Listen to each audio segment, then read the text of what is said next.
Let's Chat About It is a thought-provoking podcast where your hosts Lenora Sneva and Max Brown engage in meaningful conversations with everyday individuals about the pivotal moments when they realized they were different. Tune in every Friday for fresh, inspiring videos that delve into personal narratives exploring the diverse journeys of self-discovery. From childhood revelations to adulthood epiphanies, each episode is a celebration of the diverse paths that shape our identities. This is more than just a podcast. It's a platform inviting you to connect with others through storytelling. This is real life, folks. This is real life, exactly. Hey, everybody. Welcome back to Let's Chat About It. I'm Lenora Sneva. I'm with Max Brown.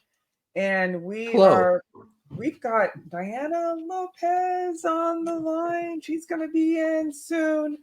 She is someone that my daughters, her son and my two daughters went to daycare with, like back in the day when they were like 3. I know I've kept in touch with her, and so she's going to share with us a little bit about her story, and also she has a nonprofit that she started, so she'll share about that too. Before she comes in, Max, what is the question of the week? As you stuff your face with a sandwich? Sure. Yeah. It's kind of like a hero. It's a homemade thing. Homemade hero. Sorry, What's folks. a hero? What's in a hero anyway? Is that sub sandwich like? No, it's like typically and... you can do different kinds of meat. It's like a shawarma hero kind of a thing. I think there's a great comedy special where a guy's like, "Can I have one of your tacos?" And the guy's like, "It's not a taco, it's a hero." He's like, "What's a hero?" He's like, "It's kind of like a taco." So, but essentially, yeah, it's like pita meat. This one has some feta cheese, cucumbers, tomatoes, onions. It's pretty solid. So the question of the day, Lenora, and I'll allow you. I know that you're not a meat person, so you can take this one of two ways. Do you have a favorite sandwich, or like a go-to lunch? Like if you're like, I got to get something kind of quick and easy, but I just want to have it. I could have it anytime. What is your go-to? I think my go-to lunch is what I probably had today, and it's just kind of like it's a burrito. Okay. And I just do like mushrooms and some like baked ground beef, some plant-based ground beef, and maybe some. Lately I've been putting. I know this just to put some green in there. I do some Brussels sprouts. I kind of just like cut them up really, really thin, and I just saute everything. Like almost like shredded like cabbage. Yeah, exactly. Okay. Yeah, it's pretty good. And I put like a little harissa, which is like this African spice on there, and some salt, and I don't know. And then I slice some avocados up, and then I do this chipotle almond dip sauce that I get from Trader Joe's. Just name it. It's okay. I did. I named it. But it doesn't have a name that you're like is sort semi inappropriate. No, because that's the one from Trader Joe's is not. It's not. Okay. Yeah, it's just but if you get it at like another grocery store, it's called bitchin' sauce. But I didn't get this one. Okay. TJ's is PG. TJ's is PG. Right. Go to lunch or favorite sandwich. I'm gonna go with favorite sandwich. I don't know if I have an answer though. How about your go-to breakfast? I feel like you always are eating a scramble. So I've been trying to meal prep. And so my go-to breakfast right now is actually it's a bake. We went from scramble to bake. But like it is casserole? Basically a casserole dish. And so it's eggs and egg whites. It is diced ham, onions, peppers, salt, pepper, cheddar cheese. Just really simple, like a Denver omelet bake. And make it once, and I've got 4 days worth of breakfast. There you go. I'm kind of like the college kid in our house. I could eat the same. I do. I eat the same thing over and over and over and over. My wife is no. Yeah, I don't usually. It's hard for me to get sick of stuff unless I actually get sick, and then you're like, nope, that's 2 years minimum. Especially, if you get sick while you're eating, it's like, over. Not gonna do it anymore. Not gonna happen. Not gonna happen. No. Tortellini was off the menu for a while. Just gonna say that. Just going to say that. So tell me a little bit more about our guest today. Well, when I met her, she was working at a law firm as a paralegal, I think. Okay. So I think this pretty ties really well into what she does now. And awesome. I think she's kind of like a advocate for people that are being trafficked. So that's what her nonprofit's about.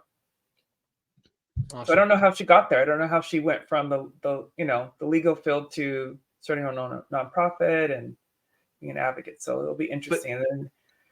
Did she live close?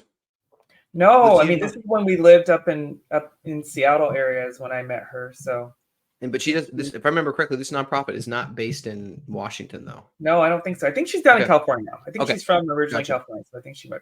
All right, so welcome back to Let's Chat About It. We've got Diana Lopez here. Diana, tell us a little bit about yourself. Hello, thank you for having me.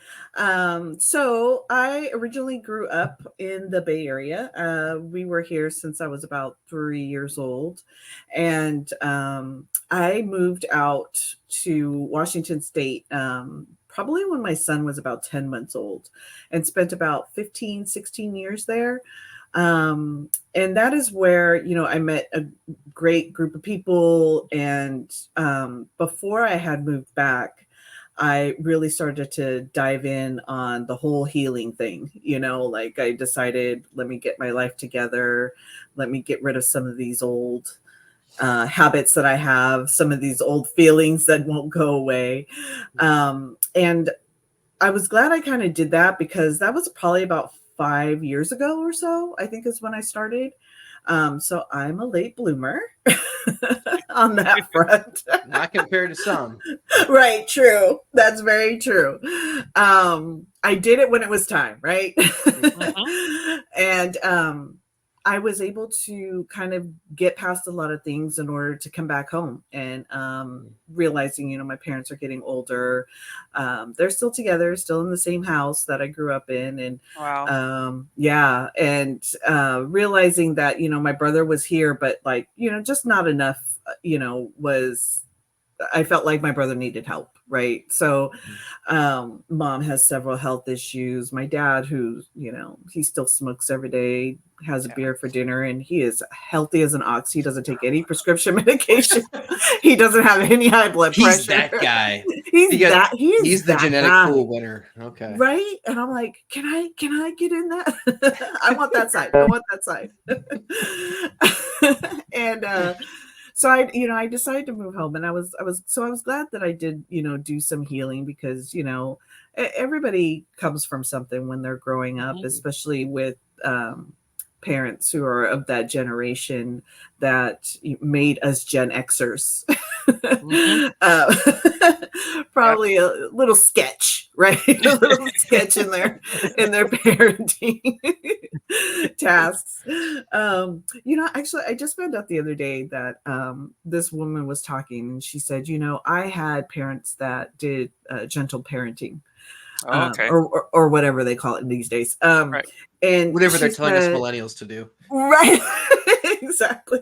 And she said, so my inside voice is kind to myself. And I went, that makes a lot of sense. Because, right, we so much just regurgitate in our minds what our parents, even though they some mean it, right? Some are really abusive and all that. But then there's some that just grow up with their own parents, with their own issues that don't have it, right? Like they just don't have it. Like they can't teach us emotionally how to be kind to ourselves or how to ignore other people's, right? Like what other people think of you is none of your business. Honestly, right? Because that's their own. But who's there to teach that exactly to us? Especially with parents that are not, I feel like we're still kind of at this age now that we're just trying to figure it out. So a lot of people are blaming the Gen Xers or some of the or the millennials, right? The gentle parenting, like you guys are raising a bunch of wimps, and I'm like, I don't think I feel like you don't understand what we're trying to do here. We're trying not to be raised like how we were raised. Differently and better. Right. We're trying to be better. But since we don't have guidance, we're trying to figure this out on our own. Yep. So don't hate us all that. Exactly. Why Please. So the reason, we're like, the reason y'all are in therapy, and we're trying to avoid that for our kids. We're not gonna win, but we're gonna try. I definitely have the money down for my son's therapy. I'm like, whatever I've done, I got you, boo. The tab is on me. I will. Hey, at least I'm offering to pay.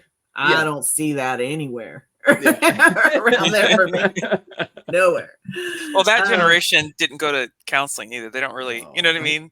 And especially, my mom, so Peruvian, so she didn't come to the States until she was in her 20s, right? Right. So she was just trying to get acclimated to American living. We didn't, she didn't teach us Spanish because she was too busy trying to learn English.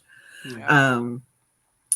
And my grandparents are like distant emotionally because, they either grew up in abusive houses of their own and was just trying to do that much better, just like a little bit better than how they were raised. And that's like transferred to my parents a little bit better at how they were raised. And now I'm like 50 years in therapy. Yeah, exactly. And so now I have my kid and I'm just like, all right, we're just going to break everything. We're just going to restart all over. Yeah, just start over. So like I said, I was kind of glad that I did that. But when I moved back, let me go back. So before I left Seattle, working at a pretty big law firm, we had pro bono as an offering, and we did asylum cases. We did there's a variety of pro bono matters that we do, but the ones that I stuck with were like asylum cases, and mostly women escaping violence in their country, from female genital mutilation cases to women who were domestic violence, and and so on and so forth. And one day I was just kind of asked, hey, do you want to do a vacatur case? And I really didn't have any familiarity with it. So basically what it is it was mostly helping women that were being trafficked back in probably maybe like the 80s, when trafficking wasn't like you were a prostitute, right? Yeah.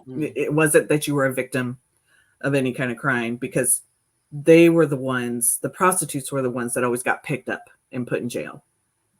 And so fast forward to when they're older, getting their healing going, trying to get back on the right path of their life, they're being shut out of housing, government benefits, work, right? Because they have a long list of priors that they have to get over. So the vacatur work is to go back, show that this person was a victim of trafficking, of some form of trafficking, and then getting their records expunged and cleared. So they'll be able to do all that. So that was probably right before I left Seattle. And then I came back to California and I said, I want to do something while I'm here. Like my kid was going to be staying with his dad. I had a lot of free time on my hands. So my cousin introduced me to this wonderful, like, just social justice warrior of a woman. She was one of the people that created the Asian Women's Shelter in San Francisco. That helps with obviously Asian women who didn't speak the language that came to our country and was suffering from domestic violence and also trafficking as well. But, they take everybody, they're very like fine-tuned machine over there. So I volunteer with them. I started volunteering with them, just doing like little tabling or setups. And then I was asked to do a healing group with a bunch of survivors. And that's where I was like, oh man, I love this. This is like my jam, like just being able to sit and talk with these women and just work with them on how to self-regulate, giving them tips, like when they start to feel triggered, what that looks like, how they might feel in your body, because not everybody explains that to you. You walk through, you hear somebody shouting, and all of a sudden you start getting agitated and freaked out, and you're just, nobody explains that's a trigger, and it would help to know, it would help to like have an idea at least how to regulate that. So then I was, working with trafficking survivors. I was just kind of messing around one day, and I noticed that when you Google human trafficking, like how to explain it, right? There's nothing that is with the mindset of a child or a teen or even a young adult in mind. It's just a bunch of words. That's all you're going to find. No kid is going to read that. And this is the very population the traffickers reach. I mean, traffickers are outside of schools waiting for these kids to get out so they can talk them up, so I started to go, this needs to change, right? So I saw a need, and I thought, what better to describe the kind of anger that I have towards traffickers than a picture of the Medusa, right? Because she embodies that dark, feminine, female rage, right? Like she wants to be that evil eye for all those traffickers out there. So working with, then I got into working with the San Francisco Collaborative Against Human Trafficking. And they prepared a human trafficking hotline specifically for the Bay Area, which is amazing. And so I started to help out a little bit on that. And then I was just like, I'm going to make my own nonprofit that's going to be geared towards kids. Like, I want to give the kids the answers to the test. And honestly, I don't care if they don't think that won't happen to them, because of course, right? We all think nothing bad's going to ever happen to me. Fine. You don't think nothing bad is going to happen to you. But what if it's your friend, your brother, your sister, your mom, your dad? You never know, right? So I wanted to do something that would really show them the key things, what traffickers look for, what that looks like, having a safety plan, just all the general things that you may not learn at home, because I know I did it. So that's kind of why I wanted to be like, here, take all the information, do with it what you will. But one of the big things is, California, especially the Bay Area, is probably the second or third largest human trafficking cases in the United States. Port city, right? Bordering, we're a border town, right? We're bordering another country, just like Washington State. That's what drives it in. And that's what kind of makes us, right, the third largest. California, I think, is number one just in general for human trafficking. So with that in mind, there is a law out there that states, and I believe it was passed in like 2018, that said that human trafficking materials are supposed to be given to grades 7 through 12. Pick any random kid on the street in California and ask them what human trafficking is, and they won't be able to tell you, because it's not being implemented. I know there are a ton of organizations and nonprofits in the Bay Area that do have programs that will go out to schools and teach on the subject. But I am going to be speaking in front of the city that's close to me soon, their Human Relations Committee, and talking to them about starting a campaign, kind of like No Child Left Behind, No School Left Behind type of thing. Getting human trafficking taught in every school, along with self-defense as a PE requirement. And and I want to put forth something that'll start bringing some changes.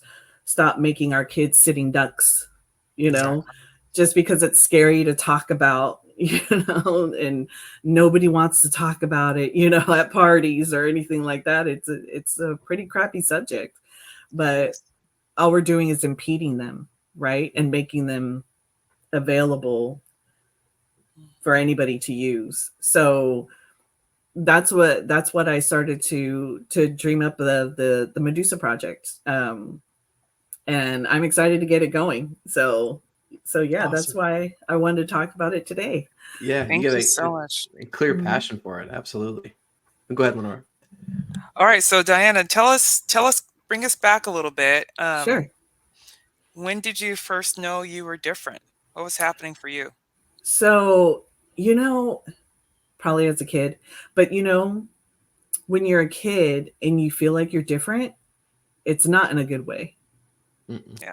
Right? It's always my childhood I was pretty lonely, even when I had friends. I definitely had friends, but I always felt like I didn't really fit in. If that makes sense. And that could have just been my own doing, right? Like that's just in here. That's just in my head.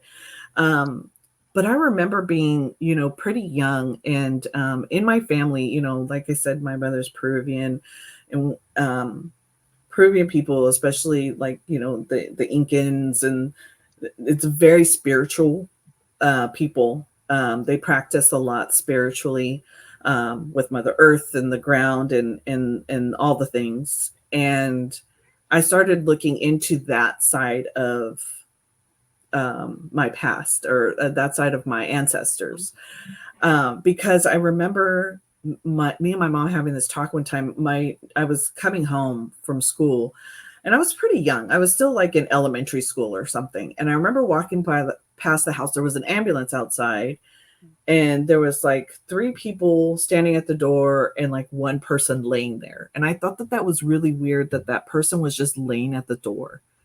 And why are these laying there and the ambulance is there? Like, why? Yeah. This is strange, right? And I remember telling my mom, like, my mom was like, oh, the mom, the mom, she had passed away. And I was like, no, she didn't. She was standing right there. I saw her. And my mom was just like, you couldn't have seen her. She had already passed. She had passed away this morning. And I was like, no, because I saw her. And, and so, but things like that never got talked about in my house. It was just kind of like, it wasn't until recently that my mom said, oh no, I've seen dead people as well. Like, okay. I've seen the neighbor came over when she passed. She came into my bedroom and she was describing how some other thing at some other house we used to live in. And I'm like, things that we should have talked about yesterday. Like what? Yeah. Well, I know we're a family that don't talk, but come on, this would have been all great information. You know what I mean? I'm over thinking sounds wrong with me. But right? That's pretty common. Like I've heard that before. Like when someone passes, the person that passed comes back within usually a couple days. Yep. My brother passed away in July, and the same thing happened. He came to visit my niece, and really? like it wasn't like, you know what I mean? It was, I don't know how you saw that person, but it wasn't like he was there, but he was there. Yeah. I don't know how to explain it. That is so interesting, because they definitely go to the ones who they don't think will shut them out, right? Oh, so your niece is how old? Like 26, 27. So she must already experience things that maybe I she don't just know. doesn't realize That's the first herself. time she's ever told me anything like that before, but I believed her. I was like, oh no, I believe you. Like, yeah. I've had my grandmother call me in my sleep after she passed, but it was like, weird. It wasn't like you're sleeping and she's saying your name. Yeah, so like I'm sleeping, it's complete pitch black dark, so I don't see her, but I hear her, and it's almost like it sounds like she's on the phone. That's what it sounds like. Oh, interesting. And then I had an ex-boyfriend do the same thing. I'm like, why are these people following? What's going on with you? Why do you need to speak to me? I'm good. Oh yeah, when my best friend passed, she passed in 2013, and the weekend that she had passed, this was one of those months or probably years that I was just working insane amount of hours. And this one weekend, I was like, I refuse. This is when Blackberries were a thing, right? I refuse to look at my Blackberry. I am not. So I even turned it over so you couldn't see the flashing light. And I think it was that Friday I had a dream that she came into my room, and it was like I was kind of awake, but not really. And, she just kind of like was trying to get my attention, but I wasn't waking up. And she grabbed my legs, almost like, like to grab my knee. And, that makes you kind of go, and she said a few things, and she did. She warped out and she went away. And it was, and then I saw like her parents looked really sad. They were dressed all in black. Oh.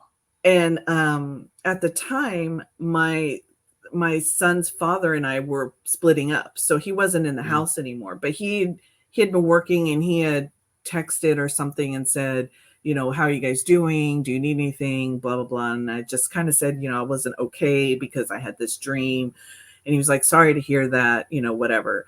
So I go to check my messages that following Sunday evening, and there was an email from her husband at the time that she had passed on Friday, things like that. Yeah. So, I mean, it is kind of interesting to have those capabilities. They don't come when I want them to. They don't. It's not like I can just. It's never convenient. Whenever it's not convenient, they show up. Yeah. Absolutely. But yeah, so with things like that, and like I said, it would be nice for somebody in my lineage to say, yeah, this is something our family does, or this is something that's it happens to us. Yeah, exactly. It's more like, what? So, okay, you know, what's the big deal? You know? So I started to kind of expand on that. I think that was kind of knowing that that was something that I was capable of having. That's what led me more and more to go, I think I'm ready to let go of a bunch of stuff, because when you heal, you open yourself up to other things, right? You open yourself up to like greater gifts. And but I mean, the greatest gift of all, right, would be healing all that stuff.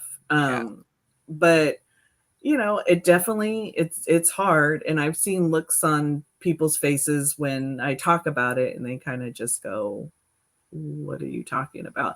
You know, if it's not stuck in religion, like they just it through the church, then, you know, then you shouldn't be talking about it, or you shouldn't be doing it, you know. I always go back to my ancestors were all about the earth. They were all about, you know, I went on some webcam with some guy out, and he was doing some ceremony, and people can ask questions. And he said, and one of the questions was like, you know, well, what do you do with people like, you know, ADHD or autism? Like, what do you think spiritually? He goes, honestly, we don't really have a lot of that here because we're so connected to the ground, to the earth. And that to me said, wow, that's being on our phone, being hooked to the TV, it doesn't leave much of a connection, like a grounding in for you. And a lot of people kind of live out here, you know? Yeah. And don't necessarily live down here, because down here, that's where all the feelings are. That's where the stuff hurts, you know? It's a lot easier to be distracted than feel sometimes. Definitely. Super easy, right? That's the easy way out, is just to be on your phone and not deal with anything. Have you been to Peru, Diana?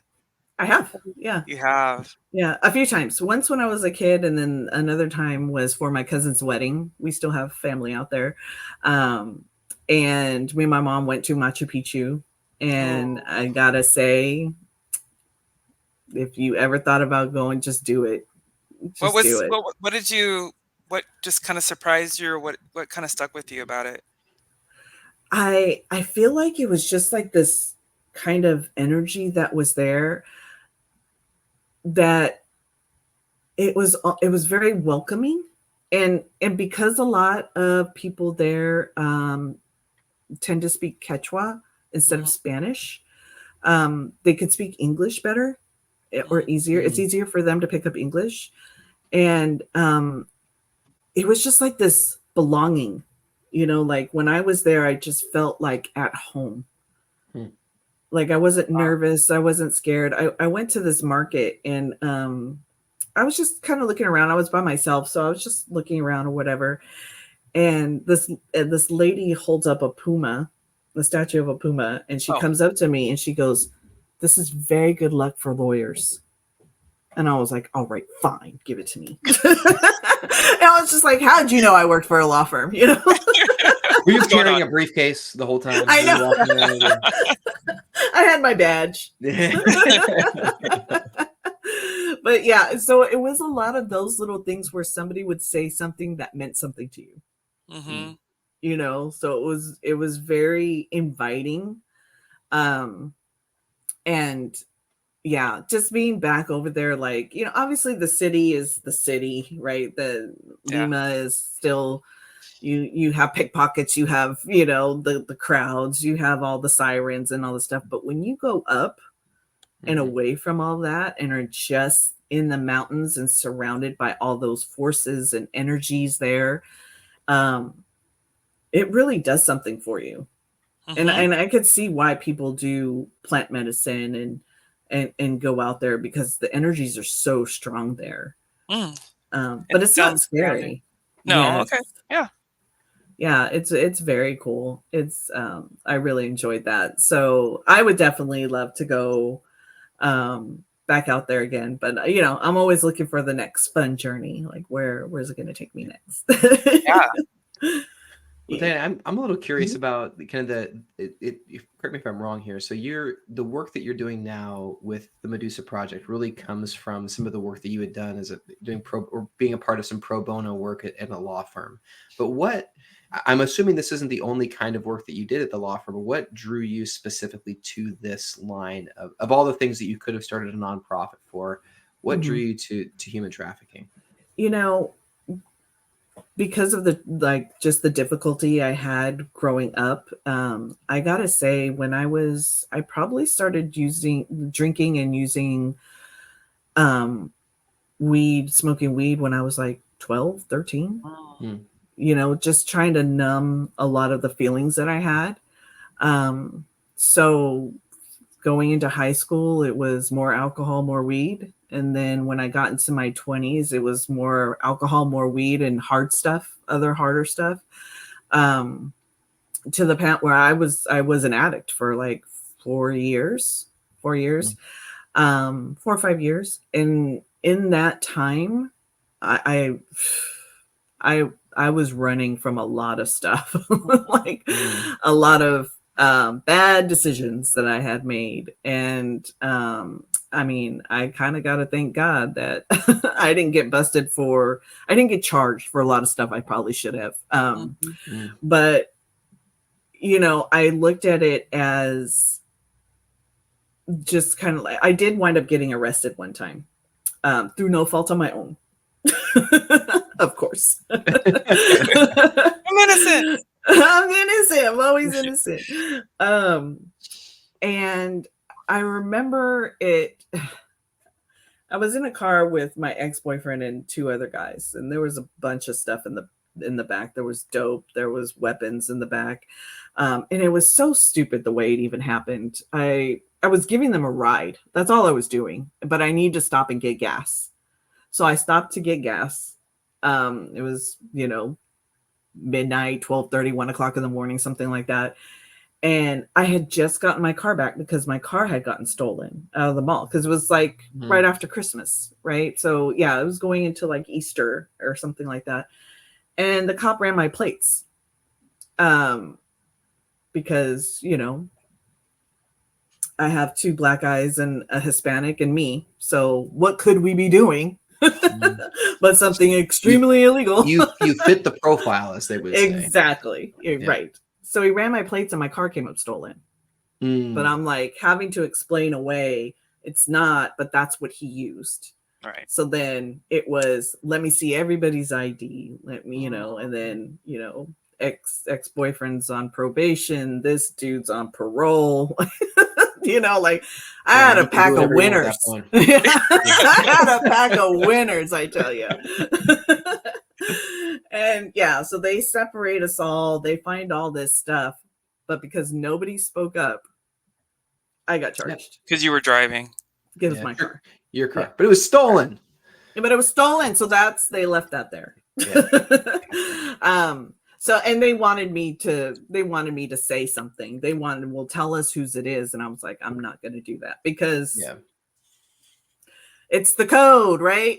Yeah. Right. You don't snitch. So I ended up going in, and I remember showing up to court, and in the jail system here in the Bay Area, it's like blues were like misdemeanor offenses, yellows was like medium-ish offenses, and then reds, you're like, you must have killed somebody. So I remember showing up to court. They're all in blues. I'm the only one in yellow. I'm like, this is my first offense. Yeah. What the heck, you know? And of course, that story, you would think after that, getting out and get your mind right, get your, you know, get your life straight, right? Scared. You would think. I was stuck on probation. I never saw that probation officer ever again. I was like, oh, are we supposed to keep going? This is a thing? Oh, no. I'm supposed to keep seeing you? Oh, you should have told me. So I wound up getting picked up a year later on a no bail warrant because, right? I like to run from things. Right. And then that's when I was like, you know what? I think I'm over this now. Yeah. And it was specifically because there was a group of women that were in the same pod as me. And they were like, it doesn't matter. This is your first offense. We'll see you again. Because once you're in the system, you're going to keep coming in. You're going to keep rotating. And I was like, and I straight up said to them, you will never see me again. I am never seen. I will bye. Like, it was nice knowing you. A year later, I wound up getting rearrested. They were still in there. Oh, wow. The minute I walked in, I didn't even make it into the actual area, and I heard laughing. And then all of a sudden I see these girls pointing. I knew it. Lopez is back. I'm never doing this again. Yeah. We knew you'd be back. Yeah, exactly. Yeah.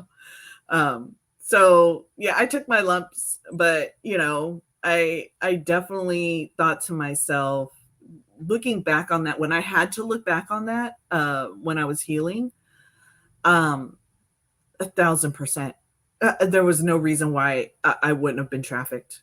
Like I was running the profile. Yeah, I fit the profile. I didn't have anything. I didn't have anybody. You know what I mean? Like I didn't have support. I was putting myself in situations that were extremely dangerous. And why wouldn't I? Right? Like I should have been. Yeah. And maybe it just wasn't my path to do this time around. So going back and looking back at that, I'm looking at what it was like for me as a teenager and all those emotions that I felt that led me to where the path that I wound up taking after high school. And I thought, if I could just plant some seeds, that's all I want to do. Is it's not for me to make those seeds grow for people. Yeah. I just want to plant the seeds. So you have the information, so you know it, that you are not alone. This is not something that's out of the ordinary that nobody else has ever experienced.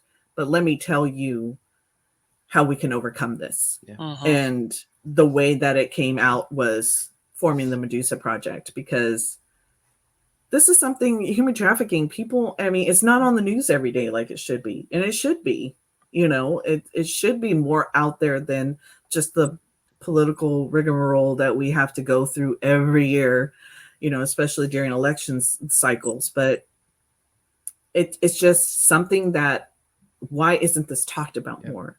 Why, you know, and slowly and but surely in the Bay Area, they're starting to ping, you know, news articles more and more when trafficking stuff does arise.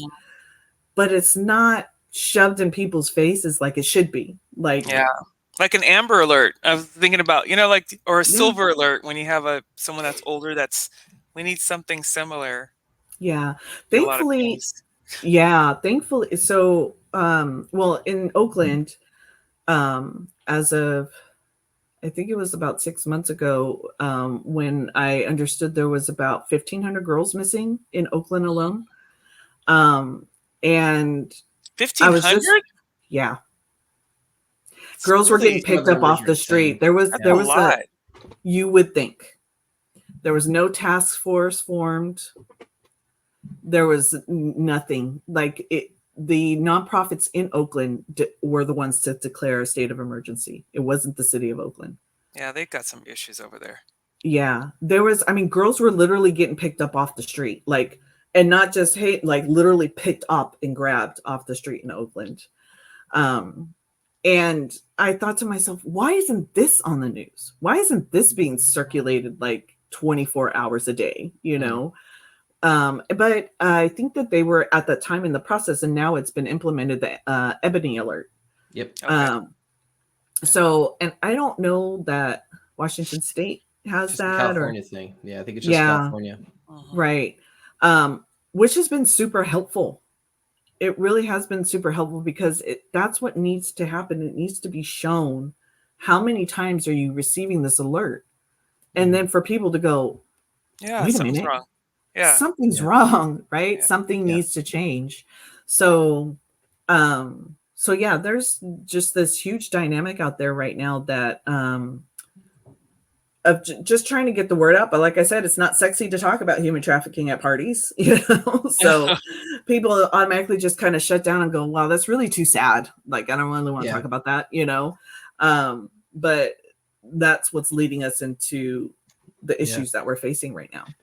So. Dana, I was going to say, Lenora usually gets to ask this question, but I'm going to steal it because I think it's also, and you might have already already answered it. One of the questions that Lenora likes to ask is, you know, if you could go back to your younger self and maybe give them some words of wisdom or speak to them. I'm going to guess this. It's probably what you are. It's the seeds that you're planting for the young women that are in your life. And so maybe you give us the little, like, what's the 2-minute elevator pitch that you provide to these young girls that are in your life that you're trying to kind of avoid the circumstances that you found yourself in when you were younger?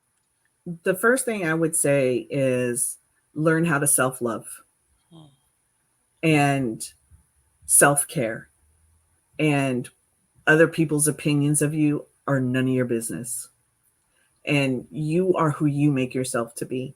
Because there oftentimes is so many, like I still, you know, have a hard time with this. When something great happens, there's always this little sidekick that shows up out of nowhere and goes, "Hey, you know, this ain't real, right? you know, this isn't going to happen for you. So maybe you should give up." You know, those types of things, and giving them those pieces of how to get through this, how to feel that, identify it, now let's move through it. Because you know you don't have to hold on to this. And a lot of the stuff is, what are you holding on to that you don't need to be holding on to anymore? Something somebody said to you, some random stranger that might have stuck with you. It's harder because obviously it's always harder for kids, right? Where it's the way somebody described it to me as my son when he was little, like probably around 12 or 13, was imagine your 12-year-old son in his 12-year-old body with a grown man's emotions like a grown man. And who's there to help him through that, right? Who's there to help navigate? So how many kids out there are not being taught how to navigate their emotions? And realizing that what you're out there seeking, though, that love, that feeling of acceptance, that needs to happen with you first. And that would be like the main thing I would want to reteach myself is let that happen within you first. But it's hard.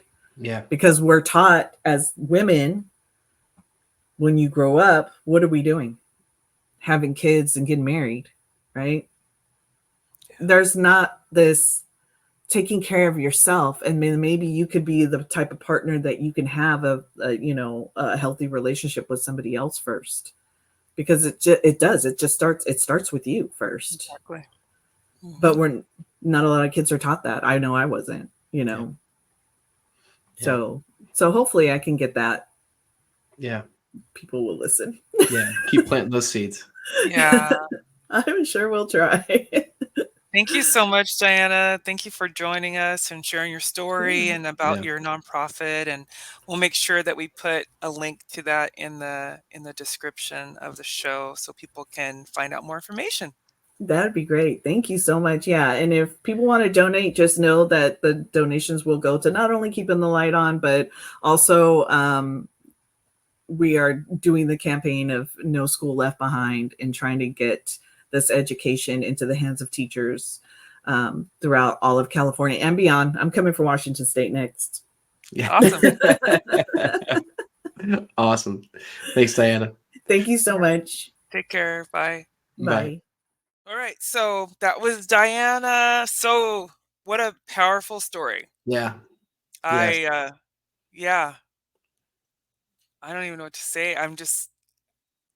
She has come a long way, and I'm just I'm amazed at what she's doing and her heart. She's kind of putting all the things that she used to do aside, and she's so clear about how she wants to help people. It's very inspiring. Yeah, no, I just love that perspective of, I think sometimes you can look at your past or your history and be like, it's too painful for me to try to re-engage with it. Like, and I just don't want to be, I don't want to be near it. I don't want to be around it. And her story of, no, I'm incredibly fortunate that when you look at all the statistics that say I was doing X, Y, and Z, I should have been, this should have been the outcome. I should have been a statistic in terms of being a human trafficking, just another statistic. But for her to say, I'm going to take that experience in that fortunate situation of not being in that, not having gone down that path, and I'm gonna turn this into an opportunity to care for and serve other people. I think I just sent. It was looking at articles, and I just sent you one based on that conversation we had about 1,500 missing girls. And I think the number they said was in like the LA juvenile justice system right now. 92% of Black girls who are in the LA juvenile justice system were victims of human trafficking. Oh my goodness. So to think about like her story and how like she had every marker for somebody who should have had a really, really bad outcome and been a victim of human trafficking, for her to step in and be like, no, I just want to get information to people that it can happen. And absolutely. Here's what, and like she said, it's not sexy to talk about this. This is not no one's going to a cocktail party to be like, hey, no, it's you're 1,500 missing kids in Oakland. Yeah. It's so sad. Yeah. All right. So we'll definitely put some stuff in the show notes so that if you want to find out more information or donate to her organization. I'm going to throw another one out there too. It just is for those who might be more local to the Seattle, South Sound region. REST, Real Escape from Sex Trafficking, I believe is the organization's name. Out of Seattle, pretty well-known, reputable organization in the kind of Pacific Northwest for our listeners up in that area. Awesome. Thank you, Max. Absolutely. All right. Well, we'll see you all next week. Thanks so much.